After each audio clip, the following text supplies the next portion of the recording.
ইমাম হুসাইনের মস্তক মুবারক যখন এজিদের দরবারে নিয়ে যাওয়া হলো, এজিদের হাতে একটা লাঠি ছিল। কি ছিল? লাঠি ছিল। সেই লাঠি দিয়া ইমাম হুসাইনের টুট মুবারকে এইভাবে কুসা দিতেছে। নাউজুবিল্লাহ বলেন। এজিদে কুসা দিতেছে আর বলতেছে, হে হুসাইন, আজকে আমি ওই সময়ের বদলা নিলাম। কোন সময়ের বদলা?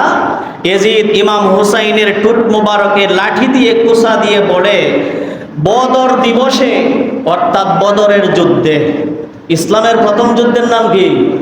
বদরের যুদ্ধ। সে বলছে, ইমাম হুসাইনের টুট মুবারকে লাঠি দিয়ে আঘাত করে এজিদ বলতেছে, হে হুসাইন, বদরের যুদ্ধে তোমার নানা মোহাম্মদ আমার দাদা উতবা সহ 70 জনকে কতল করেছে।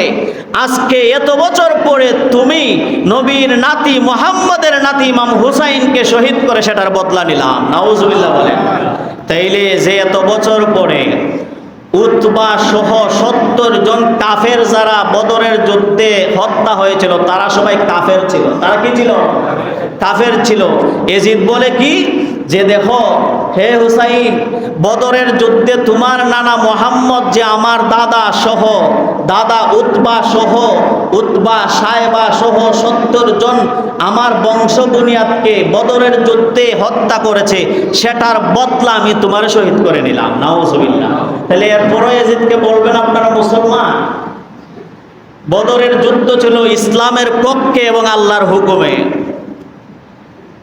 যেটা আল্লাহর রাসূল সাল্লাল্লাহু আলাইহি সাল্লামকে বদরের যুদ্ধে 313 জন সাহাবীকে আল্লাহ 1000 ফেরেশতা দিয়া সেই যুদ্ধে আল্লাহর রাসূলকে সাহায্য করেছিলেন। সবাই বলেন সুবহান।